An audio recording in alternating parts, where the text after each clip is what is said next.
Good evening, I'm Don Hudson, and welcome to the 7. Let's get a look at the big 7 stories. And topping the list, housing affordability issues.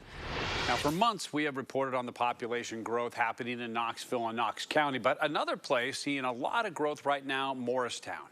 And while that's good for businesses and tourism, it's also driving up rent prices, leading to more and more people asking for help. This according to the Ministerial Association Temporary Shelter, or MATS. Somebody used to be able to survive on $10, $11 an hour. That is not the case here in Morristown. If you make anything less than $13 an hour, you are not, and that is just your bare minimum. So you're not making it, you're not going to survive. And so I have been saying for a few months, I wonder if the businesses understand, the people, the hiring authority kind of understand where Morristown is right now.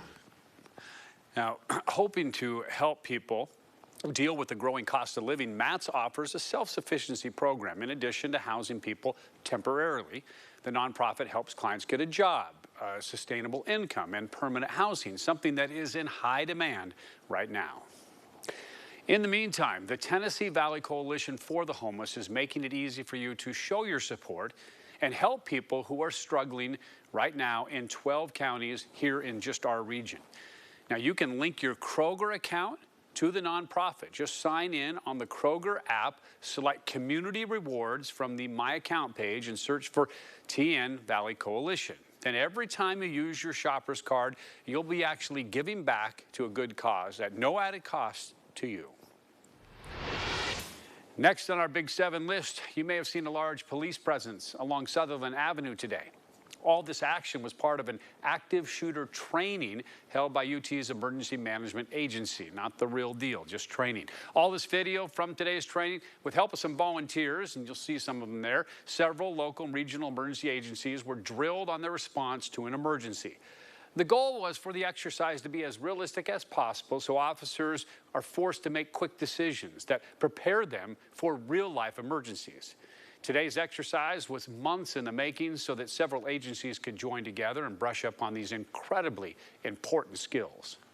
Police is out here, UT Police, AMR, we have KFD, Office of Emergency Management.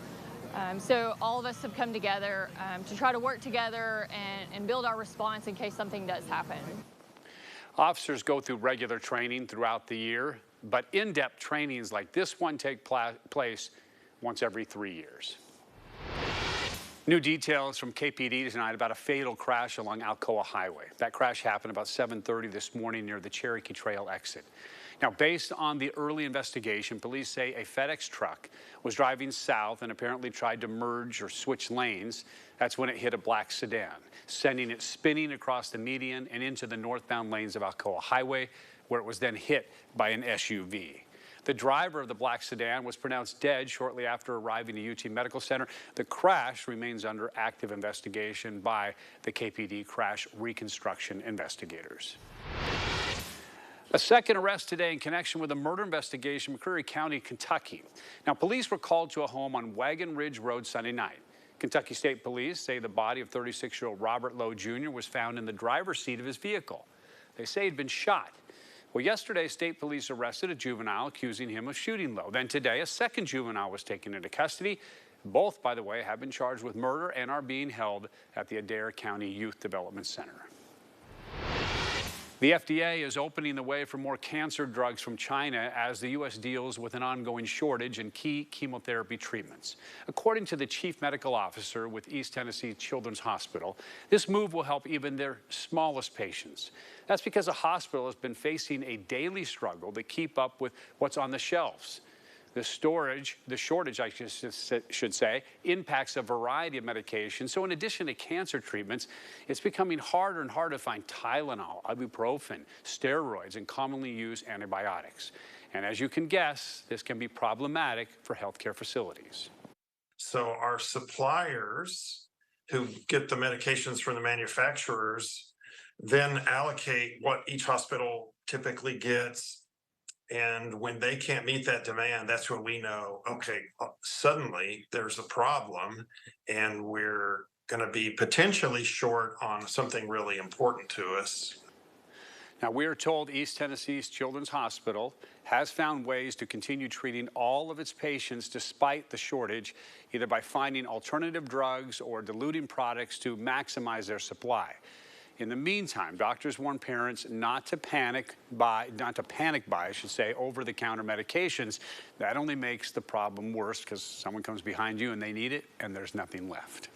All right, worldwide, the number of people with diabetes is expected to double in the next 30 years. This is according to a new study by Lancet. That is a weekly peer-reviewed medical journal. Tennessee's diabetes rate is already higher than the national average, and the majority of those patients, 90% here in Knox County, for example, are diagnosed with type 2 diabetes. Now, that's the kind generally caused by lifestyle choices.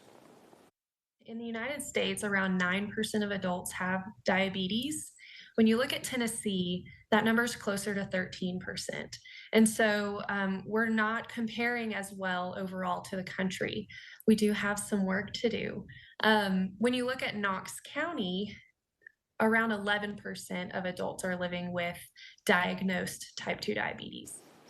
All right, the good news here, type 2 diabetes is often preventable by just making some changes to your lifestyle and what you eat. Knox County Health Department actually offers a workshop for those in the pre-diabetes stage.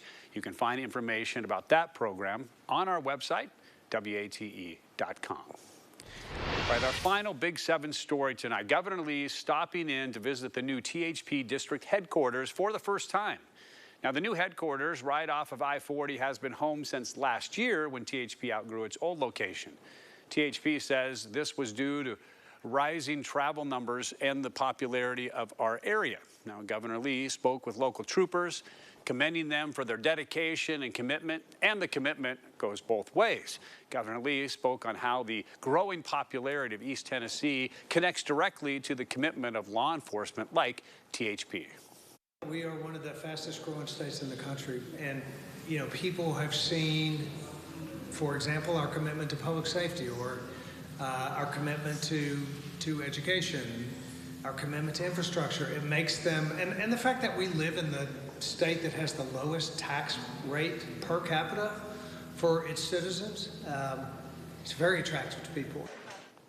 Governor Lee also visited the Knoxville TBI office because it's, well, right next door. He toured the agency's driver's license examination facility, a heliport, and even sleeping quarters for the troopers.